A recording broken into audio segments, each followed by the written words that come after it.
Señores, son las 8 en punto, hoy es el martes 12 de marzo y es con inmenso gusto que arranca la temporada 2019-3356.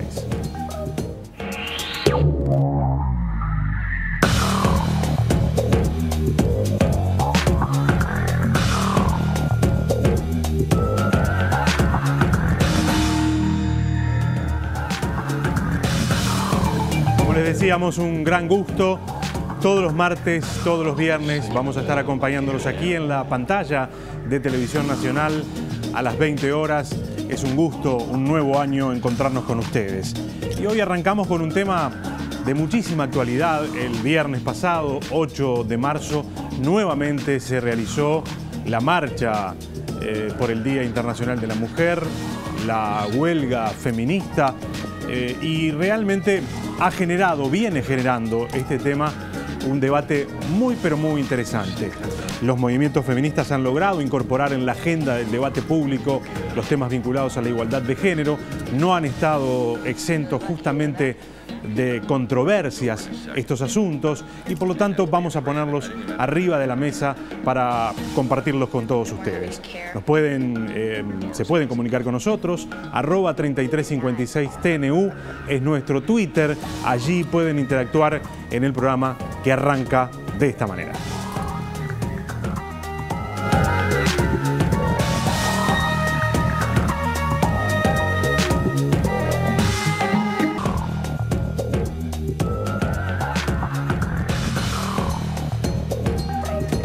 Seguimos en vivo, señores, son las 8 de la noche, 5 minutos. Está lloviendo sobre Montevideo copiosamente, probablemente un poco de ese ruido ustedes sientan en sus casas.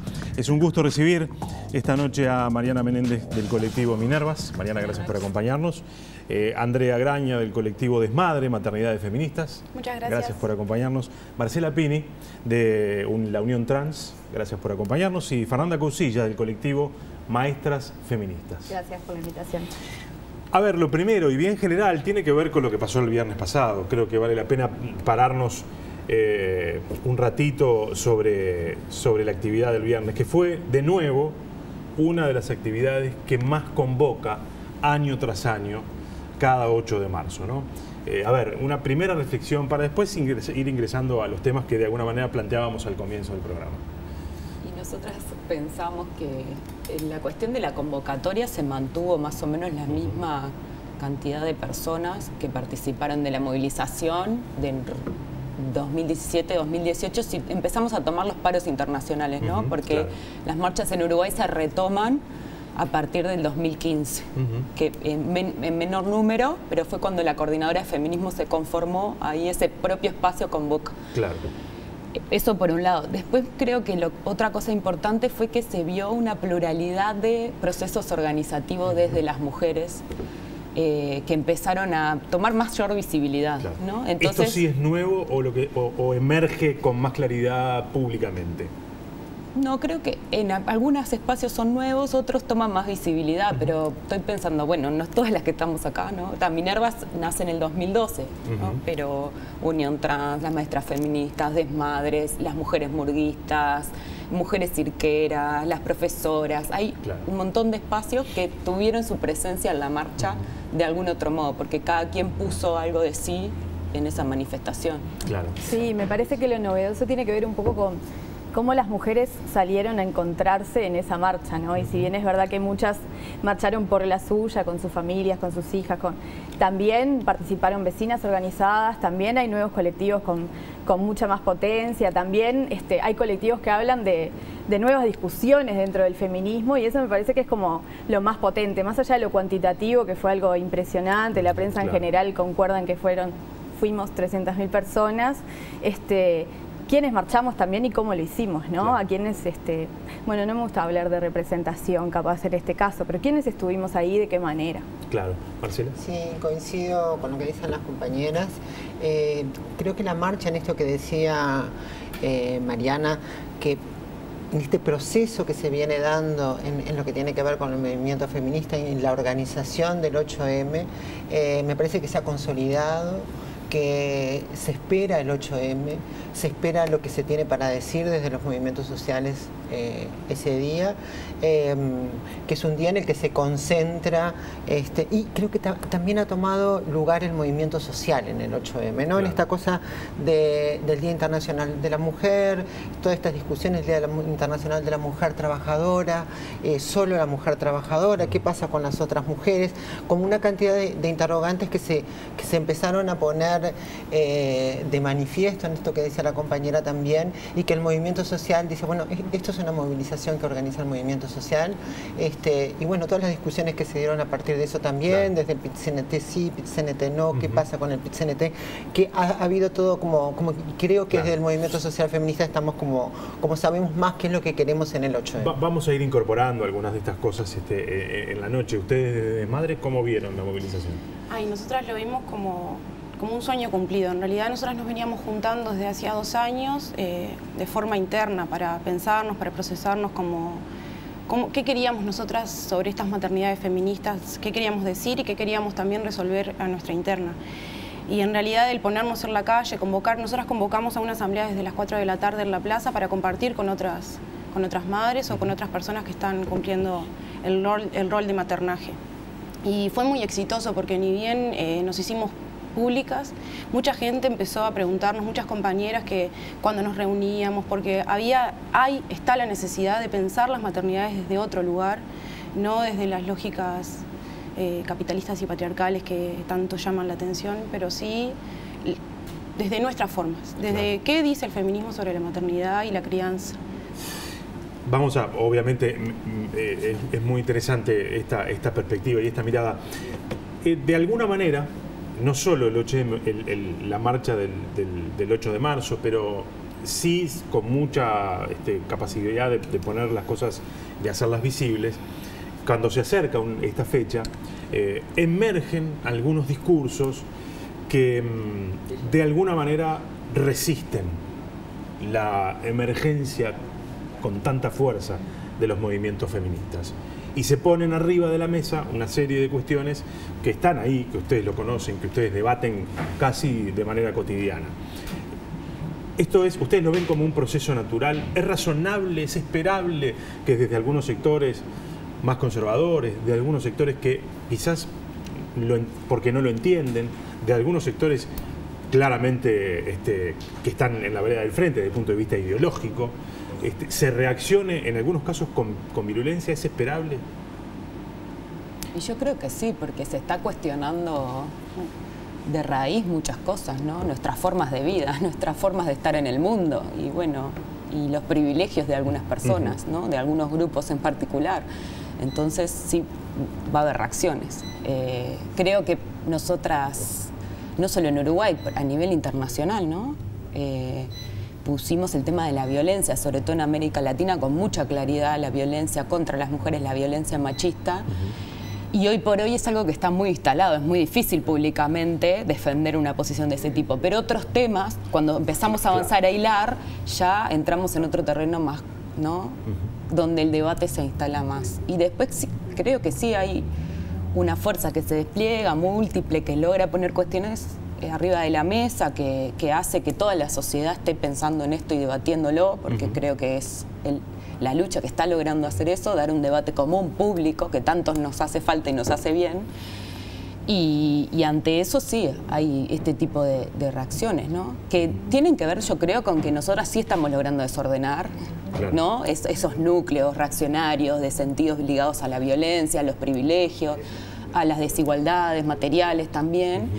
Y eso toca intereses, y eso hace que... Y después porque también hay una cotidianidad, un sentido común a veces en algunas personas a nivel social conservador, que quiere todavía defender algunas cuestiones. Que están así establecidas y que preferiblemente así, no deberían cambiar. Que se suponen naturales, ¿no? Claro. ¿Ustedes cómo lo ven? Esta reacción que en algunos casos se da con virulencia, en algunos casos se procesa hasta razonablemente, ¿no? Sí, me parece que en realidad a nuestro planteo las resistencias son como bastante lógicas y tenemos que saber analizarlas también, ¿no? Porque son como distintos tipos de resistencias o distintos contradiscursos los que se generan en torno al movimiento feminista. Vos nombrabas, por ejemplo, el movimiento sindical, bueno, pero esa es una discusión que algunas compañeras estamos procesando de distintas maneras. En realidad hay resistencias que son como mucho más potentes, que vienen desde otros lugares con muchísimo más poder, que también tenemos que poder como analizar y señalar, ¿no? Eso me parece como importante ponerlo arriba de la mesa, porque si no a veces entramos como en algunas personas o en algunas cuestiones que, si bien es verdad que el movimiento sindical todavía le queda mucho por transitar en este tema y que hay discusiones que estamos dando, hay que apuntar de repente a sectores muchísimo más conservadores. Desde el movimiento sindical se entendía que era la lucha por la igualdad era parte de la lucha de clases, en definitiva, y que se resolvía la diferencia entre los hombres y las mujeres. Esa desigualdad iba a terminar resolviendo cuando se resolviera el tema de fondo, ¿no? Eso en algunos sectores del sindicalismo sigue estando presente y no se entiende la lucha. Específicamente sobre lo que estabas planteando recién me parece importante y tomo la posta.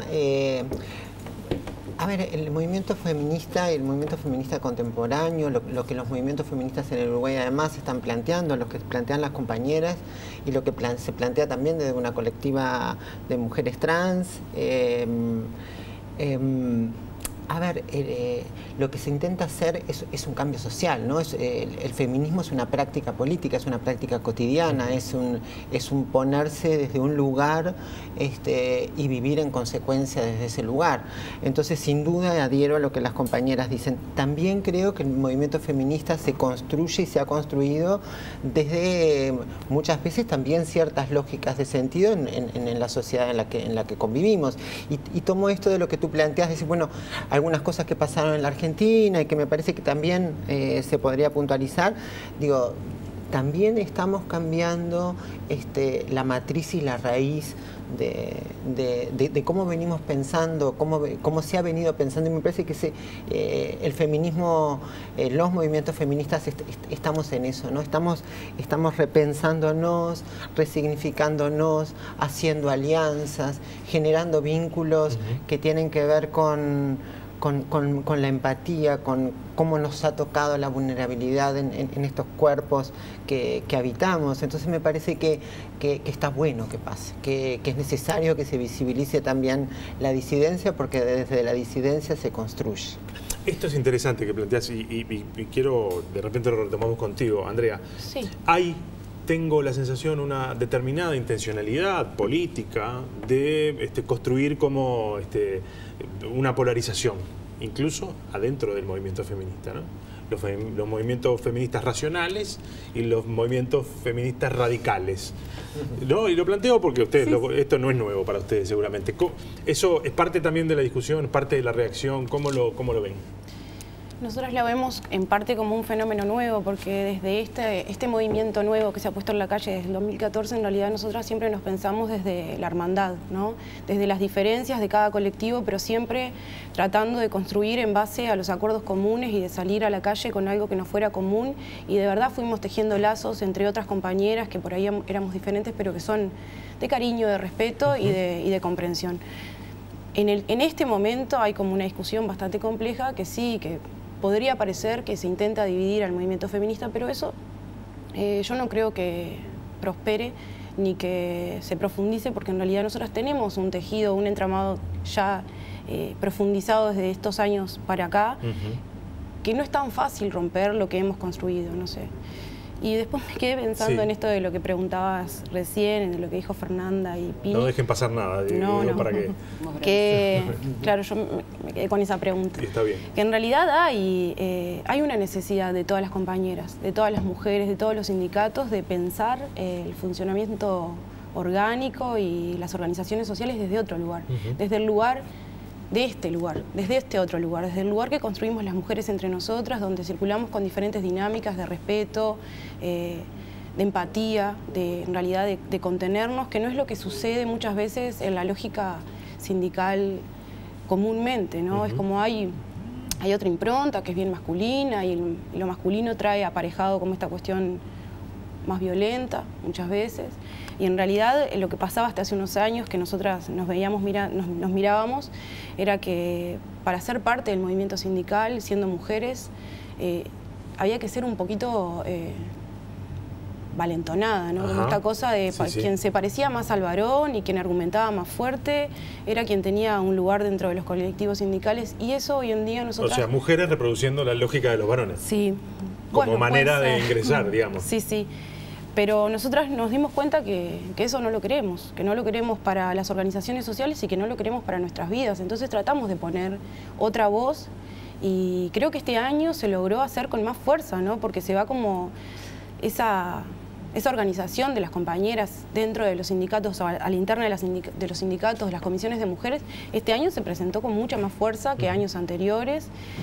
Y les está diciendo algo a los compañeros que les cuesta ver, parece. Al parecer les cuesta ver que es que en realidad nosotras tenemos otras formas y queremos otras formas, porque de verdad necesitamos organizaciones sociales vitales. O sea, pensando y creando otras cosas, porque si no como que nos vamos quedando y eso no está bueno. También en esto que dice la compañera, como hacer una salvedad, ¿no?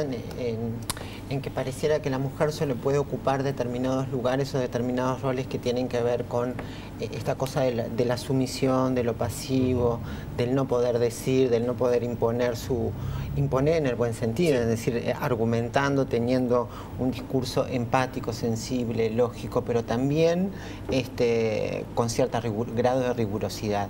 Y me parece que también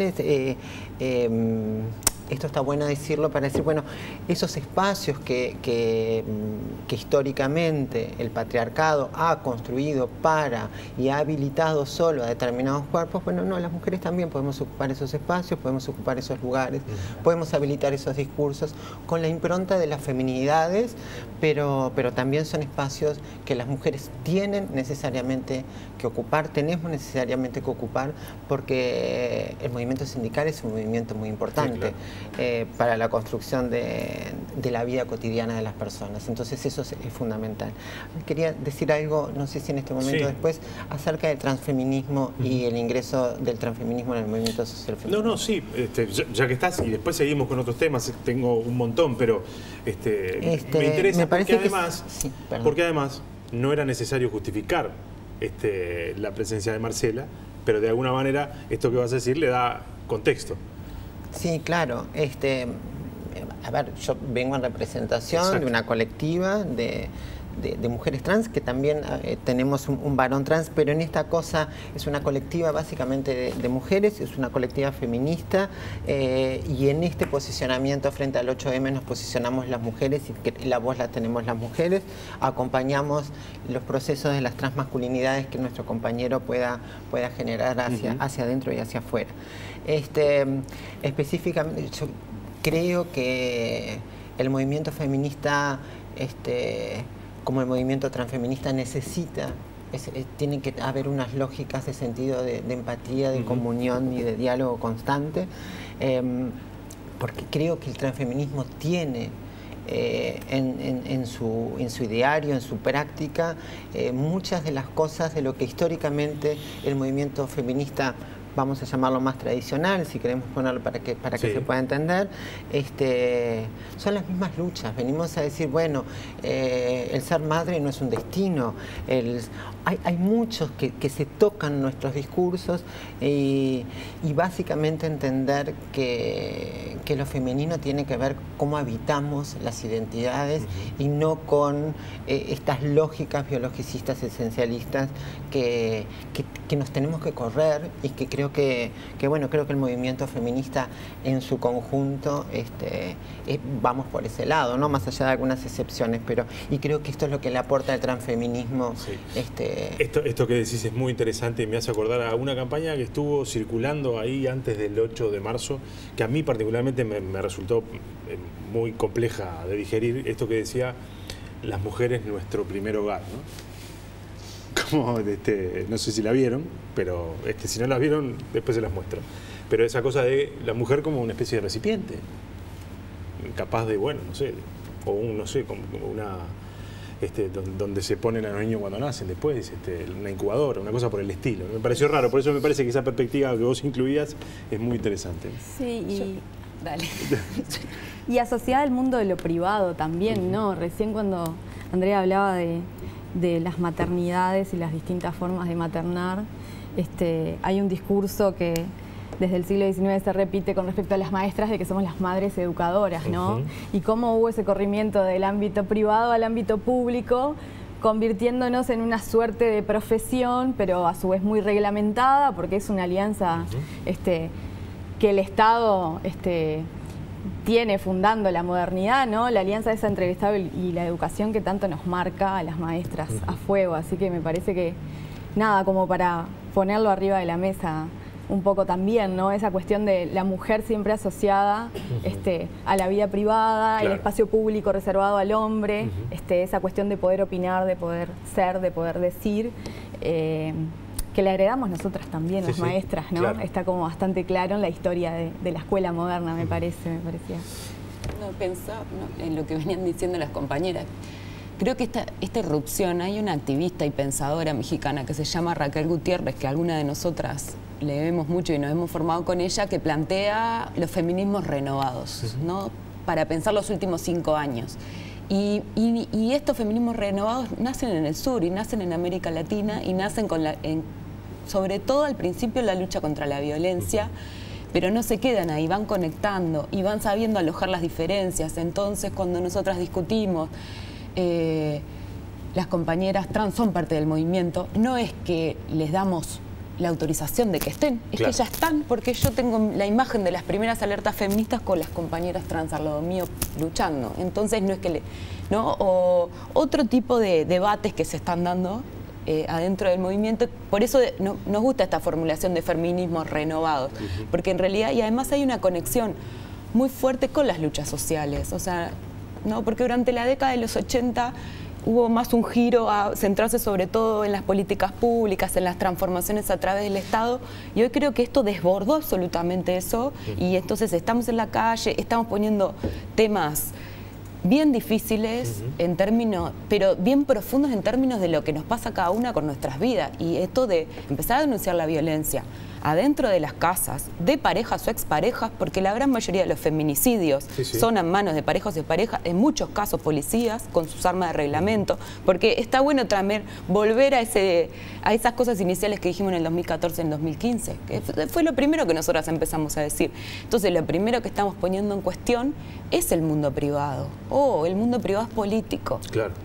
La casa, mirá, ahí hay violencia, el hogar es político, mirá, hay relaciones de poder allí, cuando dicen que no es el marido el que se supone que debería. Y capaz que mucha gente que está escuchando piensa, eso ya cambió, pero seguimos teniendo más de 30 feminicidios por año, pero siguen desapareciendo niñas y adolescentes para las redes de trata. Pero, o sea, realmente, porque a veces se banaliza, nosotros estamos trabajando temas muy duros y no es para victimizarnos. No, es para decir, esto es lo que nos pasa y nos pasa una diversidad de cosas, pero hay una experiencia femenina muy dolorosa, pero también estamos en lucha, pero también lo estamos poniendo en cuestión. Y casualidad empezamos a poner en cuestión lo que pasa en el mundo privado, pero lo desbordamos hacia el espacio público. Claro, las mujeres en las calles gritando, haciendo política, diciendo lo que queremos, lo que no queremos, es fuerte. O sea, es fuerte pensándolo 10 años atrás. ¿Me dejan hacer algo revulsivo? A ver.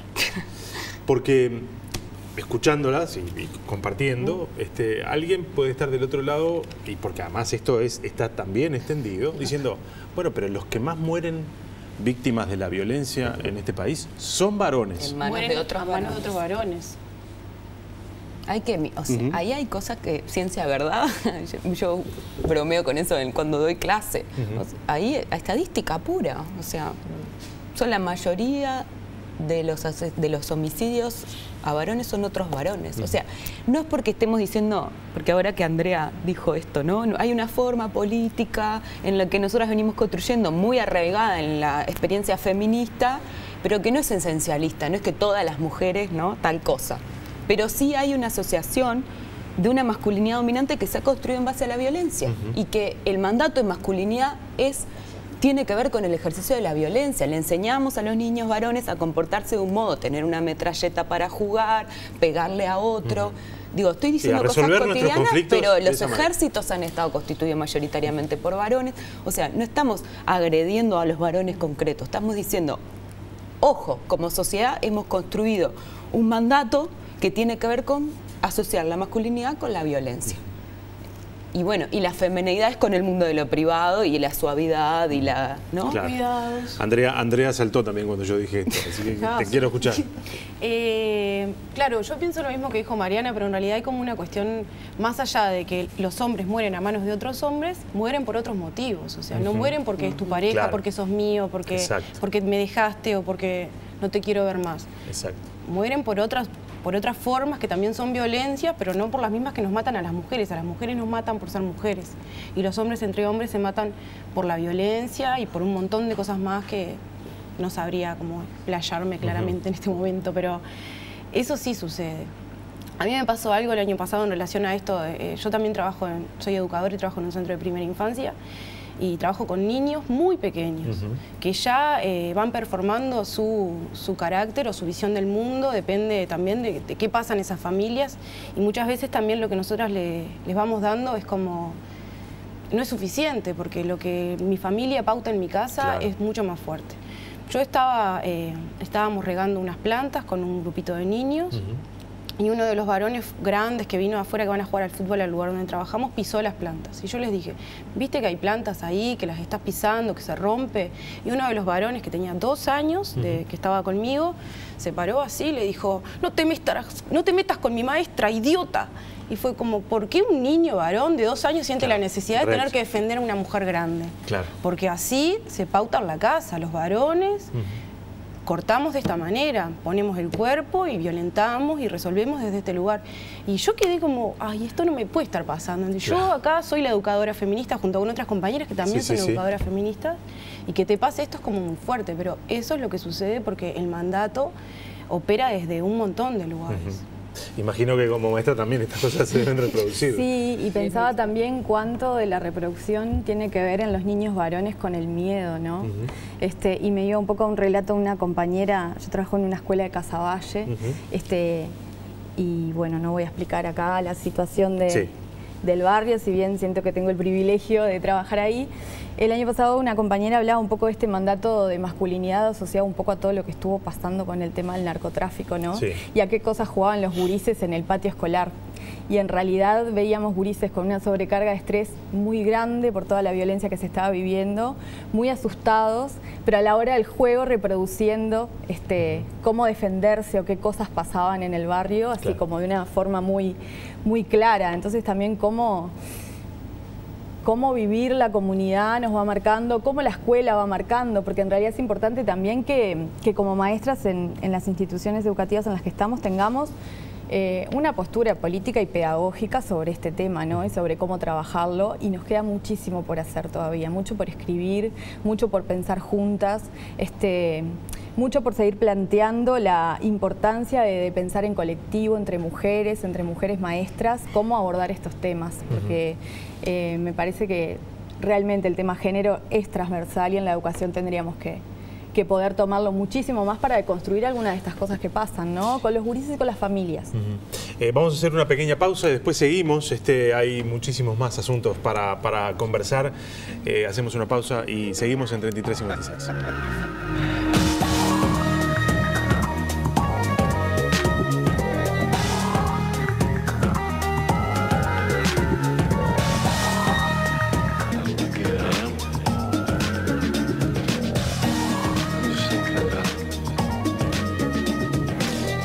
Señores, son las 8 de la noche y 35 minutos.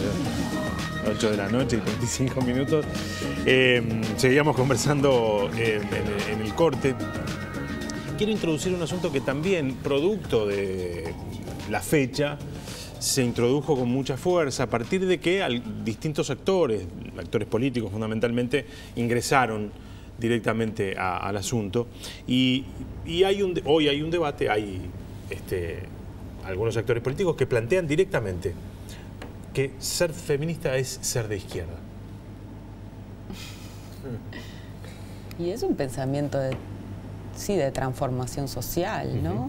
Pero es muy diverso también, hay muchas experiencias, corrientes, no sé, el feminismo negro, el feminismo chicano, villero, comunitario, podríamos estar hasta las 1500 nombrando. Incluso hay personas que son de derecha y se dicen feministas, ¿no? pero sí creo que es un pensamiento sí ligado a la práctica de libertad, a la transformación, en un sentido de una sociedad donde tengamos vidas más dignas. Obviamente que hay un artículo que se llama Feminismo, Marxismo, un matrimonio mal avenido, ¿no? Como, y siempre ha sido tensa la relación en realidad entre las izquierdas y el feminismo. Claro, hay por allí algunos teóricos que dicen que la izquierda se siente más cómoda hablando de cuestiones vinculadas a la igualdad, y por allí esa especie de ligazón histórica, si se quiere, ¿no? A ver, yo creo que cuando se dice eso también se partidiza la lectura, ¿no? Entonces me parece, sí creo que el movimiento feminista encuentra determinados lugares de reproducción quizás de su práctica y demás en espacios, en movimientos que tengan que ver con esto de cambiar, ¿no? Esta cosa innovadora que no necesariamente siempre la izquierda lo tiene. Exacto. Podemos pensar en el Uruguay ballista, no era un Uruguay, si podemos pensarlo desde otro lugar, pero sí creo que hay algo que tiene que ver con esta cosa de poder pensarnos, de poder salirnos de los lugares establecidos, y no sé si pensarlo en términos de izquierdas o de derechas. ¿Y por qué creen que entonces el tema se tira arriba de la mesa hoy? Porque estamos en año electoral. Claro. Ajá.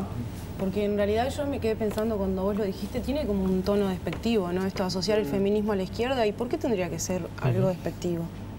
Porque en realidad sí, nosotras nos pensamos capaz que yo no nos conozco a todas, pero la mayoría de nosotras venimos de trayectorias de militancia desde la izquierda, nos criamos en hogares de izquierda donde también existía el machismo, y contra eso nos rebelamos. La izquierda no garantiza que no existan relaciones familiares, sociales, machistas, patriarcales y desiguales.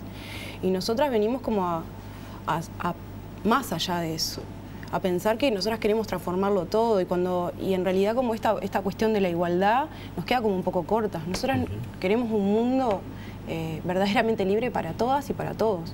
Y cuando nos dicen como igualdad, yo qué sé, yo en realidad nosotras pensábamos que uno no se puede igualar a un hombre que vive oprimiendo a otras personas o que también es oprimido. Nosotras queremos libertad para todos y para todas, pero en realidad... Claro, siempre la igualdad en estos términos, ¿no? Desde esta perspectiva. Creo que también hay que hacer una lectura en esto de asociar ideológicamente a un movimiento, y no es menor que sea un movimiento de mujeres, un movimiento feminista, en esto de, bueno, la voz parece que también está como institucionalizada, tiene que ver con esto de corrernos del movimiento social hacia espacios que tienen que ver con la independencia, con la independencia de pensamiento crítica de las mujeres. Entonces me parece que también coincido plenamente, como entrar en esa lectura más allá de que podemos acordar de que en las izquierdas, habría que ver en qué izquierdas también, podemos tener determinadas formas de comunicación con lógicas de sentido más acordes, pero no creo que sea una buena lectura si pensamos en un movimiento social independiente, y que al menos desde nuestro lugar tendría que ir por ese lado. Además, como todos, estoy pensando, ¿no? Estos últimos 5 años que han sido de tal revuelo, en donde realmente se desordenó todo, instalar algunas claves muy rígidas, duras, para leerlo, nos empobrece totalmente la mirada. Entonces, hay que hacer varios movimientos, porque antes de venir decía, ¿qué decimos exactamente sobre todo lo que pasó? No nos da ni 10 horas de programa de televisión, ¿no? Porque es el tercer paro internacional en cada vez más países, en distintas ciudades de Uruguay, o sea, en Montevideo, PAN, lo que se les ocurra. Entonces es difícil. Entonces a veces cuando se instalan algunas claves que cierran la mirada, ¿no? Que la dogmatizan, que la empobrecen, una queda como un poco descolocada. Entonces habría que mirar para atrás, el pasado, nos puede explicar muchas cosas. O sea, sí, las sufragistas, pensemos en eso, que a veces se pone como origen del feminismo. Yo creo que no son el origen, pero ¿no? Se ponen, vienen dentro de un pensamiento liberal. por derechos liberales que tienen que ver con el voto. Después había otras feministas, las socialistas, las sindicalistas, ¿no? Hay una diversidad. Muchas experiencias feministas nacen de mujeres que vienen de proyectos sociales, políticos asociados a la izquierda. Eso es cierto, o sea, porque no vamos a estar maquillando nada. Los 60, 70... Lo que no se puede es reducir, decís. No se puede reducir porque es una multiplicidad de experiencias, no lo podemos empobrecer, no lo podemos poner en claves de la propia izquierda, entendida en un sentido cerrado, ¿no? Porque son las izquierdas también, la partidaria, la social, o sea, me parece que hay que como complejizar la mirada. Para poderlo entender. A mí me parece, sin embargo, también que se lo vincula con la izquierda por el sentido de justicia social que siempre tuvo el discurso construido por la izquierda o las izquierdas, como decía la compañera recién, que también es como otro gran debate. Y el feminismo viene un poco también a potenciar algunos discursos dentro de la izquierda. ¿No? Es como... Por eso la otra vez con las compañeras... Y también viene a romper algunas cosas. Y también viene a romper algunas cosas. Nosotros la otra vez con las compañeras escribíamos algo y le poníamos un subtítulo que era como el mosaico de los feminismos, ¿no? Y un poco pensando cómo era nuestra militancia en el colectivo Maestras Feministas, que tenía que ver con la militancia sindical, porque estamos todas sindicalizadas, nos juntamos en el sindicato y entendemos la historicidad del movimiento sindical y la potencia política que tiene en nuestro país, pero a su vez también comenzando a vincularnos con otras organizaciones por el abajo que no tienen que ver con las lógicas de nuestro sindicato, construyendo un discurso por otro lado, reuniéndonos con compañeras por otros lados, invitando a compañeras que si bien eran afiliadas nunca habían pisado el sindicato, ¿no? Como esa cosa nueva también transformadora que tiene el feminismo. Yo creo que no son discusiones separadas, ¿no? Me parece que... Y quizás claramente tenga mucho que ver con lo personal, porque yo me siento feminista y me siento de izquierda además, pero me parece que es como que son dos discursos que se potencian, que tendrían que poder construirse mucho más. Claro. Además, o sea, si miramos los 70, o sea, ¿cuál es el otro momento así de rebelión de las mujeres y feministas? El 70. Los primeros núcleos del 70 son mujeres que vienen de la experiencia del 68. ¿No? Sobre todo estoy pensando en el norte, que fue donde explotó, porque en el sur estábamos en dictaduras. Pero si uno mira, o sea, Silvia Federici, para nombrar una de mis favoritas, del 70, ella viene de la experiencia de la izquierda italiana. Y como así podemos mirar muchas compañeras, entonces, ¿y cuál es? Ahí podemos ver las dos cosas, ¿no? Que se recupera de la izquierda de esos discursos y esas miradas de transformación y que se critica. Está el doble movimiento. Las propias compañeras lo que relatan del 70, hay un documental que se llama Ella es hermosa cuando está enojada, que... La potencia de la izquierda quizás también. Claro, recuperan, pero a la vez, ¿por qué se van haciendo feministas? Porque en esa lucha en el 68 lo que ellas relatan es que hicimos todo, lo operativo, organizamos las asambleas, hicimos las actas, buscamos la comida y no tuvimos voz. Y cuando el momento álgido del 68 pasó, nuestras propias parejas, compañeros revolucionarios nos hicieron volver a nuestras casas, o nos querían hacer volver a... Y si una recoge los experiencias de las compañeras que en torno al 2010, 2011, 2012 empezamos a acercarnos al feminismo, pasa algo similar. O sea, venimos de la lucha de neoliberales, pero ahí también nos vamos dando cuenta qué tipo de lugar teníamos en las experiencias de izquierda. Entonces hay una recuperación y hay una crítica. ¿Dónde están las mujeres revolucionarias de la década del 70 en toda América Latina? ¿Dónde están? No están, digamos, está lleno de hombres y de nombres. Se construye una memoria que también es patriarcal. Claro, en realidad están, me parece que muchas están, no las vemos. A eso me refiero. Bueno, están muy contentas.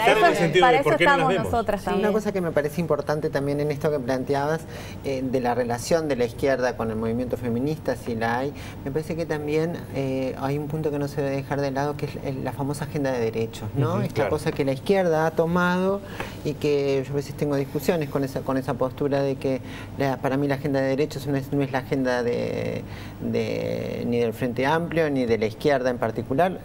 La agenda de derechos la ha impuesto en este país el movimiento social. El movimiento social. Y que me parece que eso no es un tema menor y hay que reapropiarse. Por eso en esta misma línea que decía Mariana también, ¿no? Y las compañeras, cuando sesgamos la mirada, también en ese sesgo perdemos una cantidad de cosas, y cuando dejamos de lado, alguien se va a apropiar de eso. Entonces me parece que también esta cosa de decir, ojo, la agenda de derechos es de los movimientos sociales. Que la izquierda pueda tomar algunas y que haya habido determinada adhesión con determinadas campañas, como la campaña de la ley integral para personas trans, como demás, pero las reivindicaciones de esa agenda siempre han sido históricamente de movimientos sociales. Porque eso me... ¿Puedo decir una? Dale. Ya me embale. Ahora nos peleamos por hablar. No, eso no va a pasar.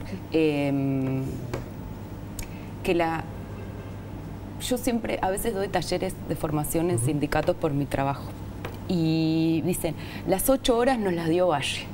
Y yo, y enseguida pienso, en 20 años van a decir, no sé, algunas leyes nos la dio tal presidente. No, los procesos históricos no son así. O sea, eso es, ahí yo digo, esto que decíamos, la memoria tiene que despatriarcalizarse para integrar a las mujeres su protagonismo, lo que han aportado, ¿no? Y también tiene que desestatizarse. ¿En qué sentido? No es el gobierno del Estado que nos regala X o cual cosa. Puede haber gobernantes con más o menos sintonía, pero todas las que hemos estado involucrados en algunas luchas, sabemos que es necesario procesos de autoorganización, poner algunos puntos arriba de la mesa, exigir cuestiones, mandatar también, no queremos esto, ¿no? Sí, que esté la gente en la calle también. Bueno, ¿no? esto que decían se vio con mucha claridad, por ejemplo, en Argentina, ¿no?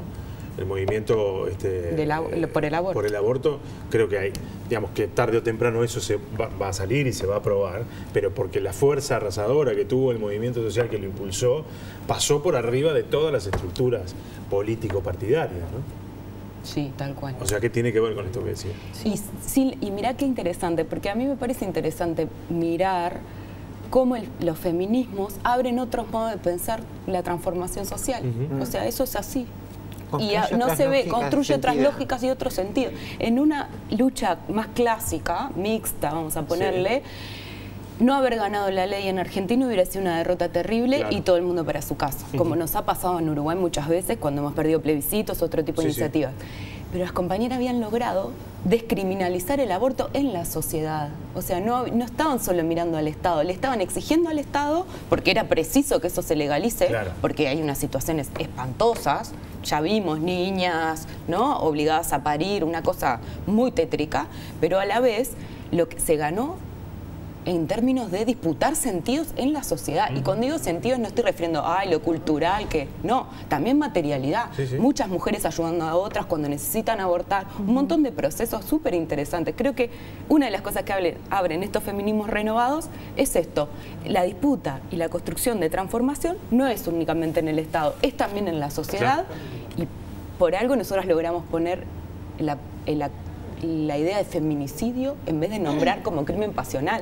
O sea, ahí hay una disputa de sentido importante. Esto de que, en esto que vos decís, me acordé de algo que iba a decir, plantear que el 8M tiene un proceso histórico, tiene procesos, microprocesos de todo el año, de los 365 días del año, de juntarnos con las Minervas y tener una charla y ver qué nos pasa y cada una hace sus propias colectivas y nosotras hacia adentro también y generando vínculos que no es... porque se escucha también, ¿no? Bueno, los derechos de las mujeres no es... que no sé si me lo estás diciendo a favor o en contra, me quedo como en una zona... Cuando dices, bueno, los derechos de las mujeres no son solo, no se reivindican solo el 8M, no. El 8M es la visibilidad de todo un proceso que venimos construyendo y que da resultado en eso. Claro. Ahora que... Me interesa hablar, porque metimos el tema del aborto y nada, de la obligación de parir y estas cosas terribles que han pasado y que hemos tenido ejemplos en los últimos días. Y esto para mí, y esto ahora sí ya directamente en el terreno de lo desconocido, de lo que necesariamente uno tiene que aprender, ¿hay distintas formas de maternar? Claro que sí, claro que sí. En realidad nosotras... con las formas de maternar que queremos romper son con las que están totalmente afianzadas al sistema patriarcal y al capitalismo, ¿no? Con esas que nos dicen que las mujeres, las madres, somos las responsables de todo lo que le sucede a los hijos. Si la maestra te llama por teléfono, va a llamar a la mamá siempre. Si manda una notita, es para la mamá. La doctora le va a preguntar a la mamá. Y nosotras, las madres, muchas veces lo vivimos con mucha culpa porque el resolver la vida cotidiana para mantenerse a una misma y para mantener a otras personas que viven contigo y que dependen de ti, es una responsabilidad enorme y que muchas veces no se valora. O sea, la reproducción de la vida desde que nos levantamos hasta que nos acostamos recae sobre nosotras, las mujeres, las madres o las personas que maternamos, ¿no? Y en realidad ahora, como esta apertura de los nuevos feminismos también ha puesto esto de, en Orsay, sería como a los varones en esto de, bueno, para afuera sale, ¿qué está haciendo este padre? ¿Qué está haciendo este otro padre? ¿Cómo se maneja en relación a la crianza de ese hijo, de esa hija?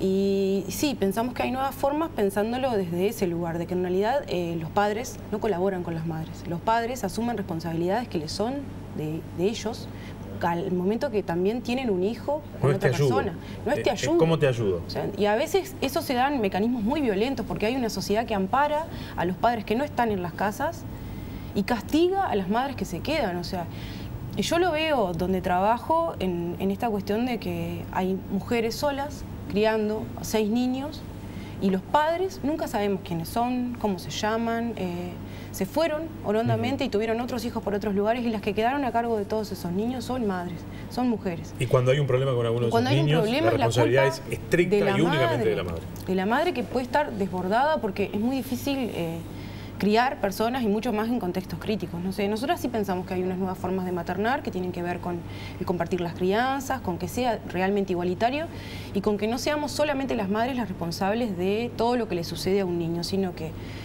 hay mamás, hay papás, hay tíos, hay tías, hay amigas, hay amigos, hay un Estado que también debe garantizar condiciones dignas de educación para los niños, una salud que también debe garantizarle a las madres una tranquilidad, y que no ser como el juez disciplinante de, madre, tal cosa. No, señora, o sea, sí, yo soy la madre, pero hago lo que puedo. Claro. Creo que lo hablábamos la otra vez, hay como una especie de pensamiento mágico, ¿no? Que dice que todo es responsabilidad de la madre. Cuando de repente la madre está trabajando en, no sé, en el hospital y el niño está en el jardín, se lastima el niño y la responsabilidad de la madre. Sí, me hiciste acordar que hicimos un encuentro de feminismos populares el año pasado. Hicimos una ronda, un conversatorio sobre maternidades, y fue súper interesante, y ahí nos dimos cuenta qué potencia este tema, cómo nos afecta a las que son mamás y a las que no, cómo nos atraviesa a todas, cómo la culpa materna, ¿no? Que vos sos responsable de todo, nos atraviesa a todas, a las maestras, a las profesoras, a las médicas, porque todas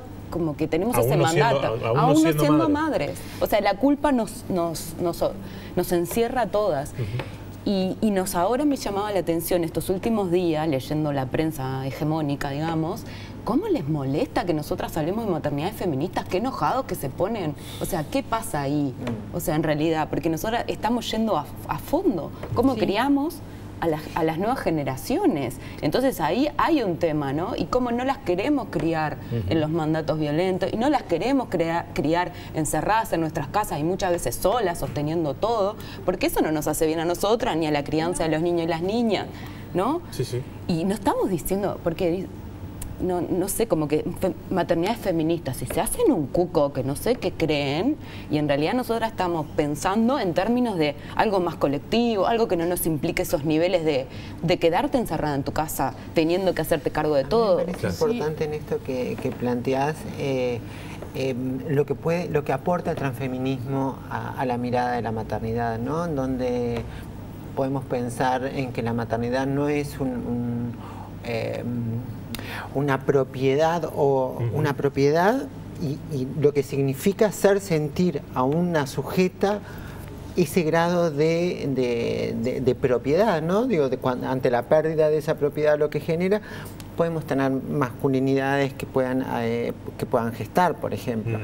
Me parece que la habilitación de lo que mete la diversidad, en pensar en la diversidad de las familias, en familias homoparentales, en familias de dos mujeres, en otras formas de crianza, me parece que le quita, y va en el sentido de deconstruir esta cosa esencialista y biologicista, en esta asociación de la reproducción del patriarcado con la reproducción instalada en un órgano en el cuerpo de una mujer, ¿no? En en este toque que hace el patriarcado para darles ese... Cuando a veces nos preguntamos, bueno, ¿por qué el órgano tiene tanto poder? Claro. ¿Por qué se le asigna? Y bueno, porque es un mecanismo del patriarcado de dominación, y de dominación, claro, y de sujeción de determinados cuerpos.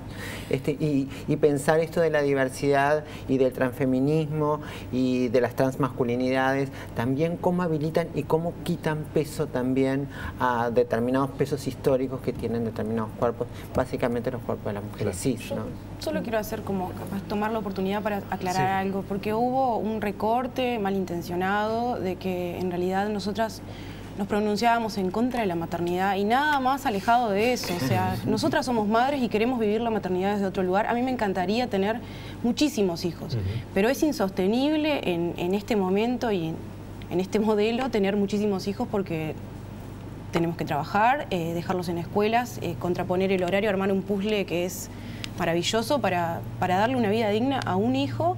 No quiero pensar si tuviera que tener más en este momento, pero en realidad a mí me encantaría. Me iría a vivir con 10 hijos al campo, claro, con él, pero no puedo. Esto que decían en el conversatorio algunas mujeres contaban de esta sensación que cualquier mujer que haya sido madre me parece que lo puede transmitir así, una sensación contradictoria de una felicidad, un disfrute de eso, de criar, de enseñar a hablar, de enseñar a comer, de enseñarle el mundo a esa nueva persona que llega, y una cuestión súper opresiva de estar cansada y no poder más, y a veces decir que alguien se lleve a este niño, porque, pero que eso antes no podíamos ni decirlo, claro, de que estábamos cansadas, que no aguantábamos más. Ahora lo estamos diciendo y no estamos negando que también ahí puede haber disfrute. Las teorías feministas lo abordan de ese modo. Hay una dimensión de la maternidad que es opresiva y hay una dimensión que es de experimentación y que puede ser linda y creativa en el marco de otra sociedad. En ese mismo conversatorio las compañeras decían, nos piden ser Dios, pero sin la gracia. O sea, que podamos con todo, pero calladitas, invisibilizadas. Claro. O sea, es muy duro. Y otra cosa fantástica que decían era, esta sociedad no está preparada para criar niños y niñas, para sostenerlos y para darles una vida digna. Qué sociedad terrible, que no está esperando a esos niños y esas niñas, ¿no? Que está todo planificado para otra cosa. Sí, yo pensaba también un poco que las maestras en pleno siglo XXI seguimos convocando reunión de padres para que vayan 20 madres y 1 o 2 padres, 20 madres, tías, abuelas, ¿no? Y un poco esto que mencionaban recién de las nuevas tipologías familiares también y de otras formas de cuidado que las maestras vemos en los barrios, cuando cuida a la vecina, cuando cuida a la tía, a sus sobrinos y a sus hijos, cuando hay como una cantidad de cosas que encierran una verdadera potencia que todavía las mujeres no estamos sabiendo cómo poner arriba de la mesa, nombrar, enunciar, decir que eso pasa, decir que está bien, que a veces nos cansamos, nos desbordamos y sin embargo elegiríamos ser madres por una cantidad de cosas, ¿no? Claro. A las 4, gracias por habernos acompañado. Tengo muchísimos mensajes, no los voy a leer, hay algunos que cuestionan, hay otros que no, y hay otros que van por caminos distintos, pero todos con respeto y todos, en definitiva, aprendiendo y discutiendo y construyendo esto que en definitiva de lo que venimos hablando, ¿no? Gracias por haber venido. Me dejas una cosa, sí. Nosotras como colectivo queríamos nombrar a las mujeres de la unidad número 5 de la cárcel de Colón, que nos hicieron unos pañuelos maravillosos para marchar el 8, una bandera hermosa, y en realidad creemos que el feminismo también es un poco esto del tejer entre mujeres, ¿no? Así que nombrarlas hoy, que nuestra militancia también es por ellas. Señores, el viernes que viene va a estar con nosotros aquí sentado conversando una horita Julio Sosa Canela. Nos vemos el viernes.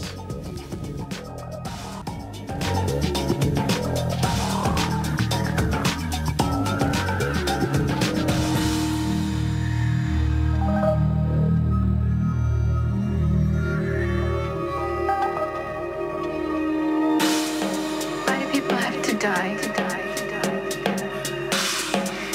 To make life important.